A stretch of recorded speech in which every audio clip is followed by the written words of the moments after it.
അക്ഷരശ്ലോക വിദഗ്ധനും എഴുത്തുകാരനും കവന കൗതുകം പത്രാധിപനുമായിരുന്ന കടലായിൽ പരമേശ്വരന്റെ 4ാം ചരമവാർഷികം വിവിധ പരിപാടികളോടെ ആചരിച്ചു. യുവജനക്ഷേമ കായിക മന്ത്രി അഡ്വക്കേറ്റ് ജെ ജനീഷ് ഉദ്ഘാടനം ചെയ്തു. അതുമായി ബന്ധപ്പെട്ട പല യോഗങ്ങളും കാര്യങ്ങളൊക്കെ സംഘടിപ്പിച്ചു വന്നപ്പോഴാണ് എനിക്ക് കാര്യം മനസ്സിലാവുന്നത്. നമ്മുടെ പ്രദേശത്ത് വിദ്യാർത്ഥികൾക്കൊന്നും കളിക്കാൻ ഒരു കളിസ്ഥലം പോലുമില്ല. ഒരു പാഠശേഖരം പോലും കൊച്ചുകളിൽ കളിക്കാൻ പാഠശേഖരം ഇനി ഏതെങ്കിലും പറമ്പുകളിൽ കളിക്കാമെന്ന് വെച്ചാൽ അവിടേക്ക് കളിക്കാനുള്ളതാണ്. ഇപ്പോൾ പുതിയ തലമുറ എന്ന് പറയുന്നത് ഇപ്പോഴത്തെ ഏറ്റവും കൊച്ചു കുട്ടികളടക്കമുള്ള ആളുകൾ അവരാണ് 10 വർഷം 15 വർഷത്തിനപ്പുറത്തേക്ക് കടന്നു വരുമ്പോൾ നമ്മുടെ സമൂഹത്തെ നയിക്കേണ്ടത്. അപ്പോൾ അവർക്ക് വേണ്ടുന്ന ഏറ്റവും ബേസിക് ആയിട്ടുള്ള ഒരു സൗകര്യം എന്ന് പറയുന്നത് ക്ലാസ് കഴിഞ്ഞ വീട്ടിൽ വന്ന് ഒന്നുകൂടി കളിക്കാനും കമ്മ്യൂണിറ്റി കളിക്കുന്ന സ്ഥലം പോലാണ്.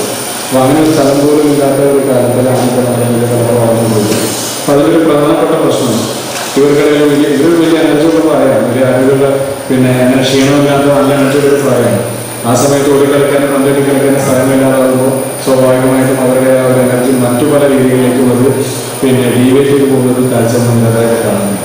ഈ വർഷത്തെ കടലായിൽ പരമേശ്വരൻ സ്മാരക അവാർഡ് അക്ഷരശ്ലോക രംഗത്തെ സമഗ്ര സംഭാവനയെ മാനിച്ച് കിടങ്ങൂർ SR നായർക്ക് സമ്മാനിച്ചു.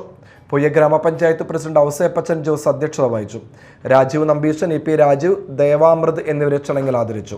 ശ്രീധരൻ കടലായിൽ, PK കിട്ടൻ, PV Arun, PV Krishnan Kurup, N Mohan Nair തുടങ്ങിയവർ സംസാരിച്ചു.